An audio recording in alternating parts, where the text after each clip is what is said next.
Unahaginisia. Hello, everyone. I hope you are having a wonderful Monday. Today is episode 1 of 5 on 5 ways to increase your mental toughness. Today, I'm going to talk about how to create positive associations. So this means creating positive relationships and friendships. Oftentimes we find ourselves in situations where we feel like we're giving too much and people keep taking from us, or we are taking too much from other people. And what happens is we are already creating this energetic courting with this other person where we are now taking on their energy and their emotional baggage, and we are allowing them to take over our energy space. I have been in relationships where I was always being taken from. It was never a 50-50 relationship. I was constantly giving everything that I had, where it was to the point where I would get sick and I would end up having anxiety and panic attacks because I was just taking on everyone's emotional baggage. And if you relate, comment below and let me know, because I know ways to help us not have to do that anymore and put up a energetic block so we don't have to take those things on. We are not meant to take everyone's energy on. We are allowed to feel empathetic and allow as a community to release those things. But we are not supposed to take on and store in our own bodies when it's not ours. So in my life, I had to create boundaries. It was to the point where I had to cut people off in my life so I didn't have to take on that toxic relationship. And I know many of you out there are going through toxic relationships. And so the one thing that I have for you is to imagine this energy cord. It's kind of like an umbilical cord. You know, if you are a mother, you would understand, or a super empathetic person, you understand that we do take on each other's stuff. And so what you do is find out where this cording is connected. Is it in the heart? Is it in the neck? Is it in our stomach? Is it in our minds? It's normally in the place where we feel the most pain. So back pain is your chest. You have a heart connection. If you're having neck pain, that's usually a throat cord. There's so many different things. And if you have questions, comment below and I'll be happy to answer and help you figure out where this cording is. But when you are removing that cord, I want you to imagine that person on the other side of you. And imagine that they're attached to the other side of the umbilical cord, and you imagine either cutting it off or pulling it and turning it and pulling it out of your body, and then you let it go and you send them love and positivity. And then what you do is go back and imagine light surrounding that area that you took this energy cord out, and you say comforting words of, you deserve support, you deserve love. We are trying to let go and only receive that positivity. Yes, a cord can be in multiple spots. So I would go through and figure out, okay, is this in my heart? Yes. Is this in my stomach? Yes. If you're in an intimate relationship with this person, it's usually in our heart, our stomach, and our root chakra. So go ahead and check if you have those. A way to do that is through muscle testing. So what I would recommend you to do is just stand up and state your name. And for example, if I say, my name is Jacquelyn, my body will naturally sway forward because it's saying, yes, this is a positive statement. If I say my name is Bill, my body would naturally sway backwards. It's saying, no, this is incorrect. This is a negative. So just try it. I'll attach a video on how to muscle test because that's going to be the strongest way to find out if you do have a negative cord with someone. But by allowing yourself to release these cords, what happens is you release that energy connection with that person that you're receiving the negative. It doesn't mean you're never going to be able to have empathy for them, but you're creating an energetic boundary that allows you to just move forward and allows them to take their stuff on so you don't have to carry it. I wish in my life I was told that I didn't have to carry everyone's energy and their emotional baggage. I thought I needed to help. That was my one way to help these people get through what they're going through, is by taking it from them. And that only prevents them from healing and in their own progress. So we have to allow people to experience their things. Doesn't mean we can't support them, but we cannot take it from them.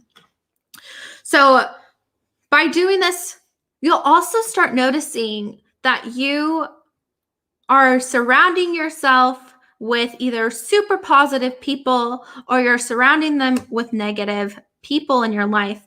And by acknowledging that you are in a negative relationship, what it could look like is you are constantly feeling drained after you hang out with them, or you feel that they're always taking from you. Either it's money, or they're constantly talking about themselves, or it's you who always reaches out to them, or they only reach out to you when they need something. I've been in a lot of relationships like this, and all it did was hurt me more. They don't feel sorry. They feel like, oh, this person is someone I can use.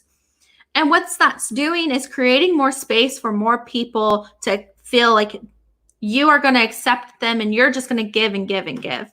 There's this analogy where if you are super strong and powerful, you can only be pulled back down. So if you're standing on a chair and your friend needs help to get up, what's going to happen is it's going to be easier for them to pull you down than you to pull them up. The only thing you could change is get a bigger chair and strap yourself to the chair so you don't fall over. But in this analogy, are you going to be the person who stands strong and trying to lift up people? And are you going to give all your energy to lift them up and not help yourself and take care of yourself emotionally? Or are you going to allow people to drag you down and pull you down and become on their level? We always experience people trying to take from us, trying to have what we have.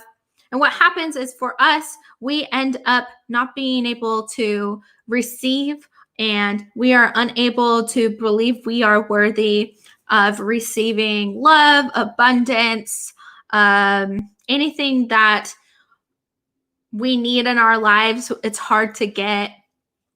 And so what happens is we give too much. And that can end up causing us illnesses. It can cause us anxiety. It can cause us depression. So by creating these positive boundaries, we are going to be able to step into our power, so we are able to help more people. We are able to take care of ourselves. And you know how good it feels to take care of ourselves for the first time? If you get your hair cut or your nails done, or you have an amazing massage, that super powerful energy you feel right after? That is what you're going to feel like every day when you have a positive relationship.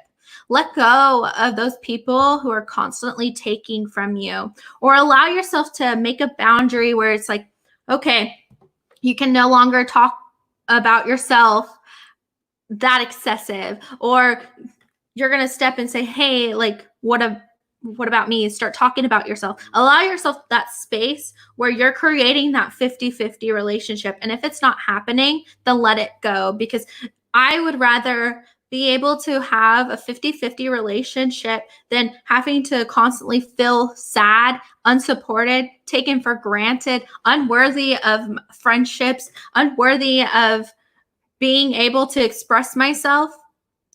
By releasing that, you'll be able to build your esteem and confidence up, because you are feeling like you are receiving and you are giving. And it's going to be this beautiful interaction in your relationships. So in the body and emotion code, it talks about how we create these belief systems that prevent us from building relationships. So imagine if you are in a toxic relationship or a relationship where you're always giving, giving, and giving. How do you feel on an energy level? What beliefs have you now developed that are causing you to feel like you deserve to be taken advantage of? You deserve to feel unworthy. You deserve to only give, and you don't deserve to receive. You don't deserve to have love. You've already developed all these relationships. And so your homework today is to write down all those negative belief systems and choose one of them that you're going to work on. And how you work on this is, let's just say it's, I am undeserving of love. Write down all the memories you have where you didn't receive love. Write down all the intense emotions that are causing you to feel like you don't deserve it. So if that's failure, unsupported, love unreceived, anxiety, taken for granted, unworthy, worthlessness, write all those emotions down, because what you're already doing is you're acknowledging that you have this belief system and you're going to create it so you can release and let go. And after you do this, think of a positive belief system. Think of, I am worthy. And write that down. And that's going to become your affirmation for the week, where you're going to be able to lift yourself up. And I hope you guys got something out of this video. Make sure to like and subscribe, because I will be posting another video this tomorrow on how to increase your mental toughness. I love you all, and I'm so grateful to be a part of your journey. If you have any questions or you want a body and emotion code session, feel free to message me. And I am so honored to be here and be able to share these tips with you all. And I look forward to talking to you tomorrow. Have a great rest of your night.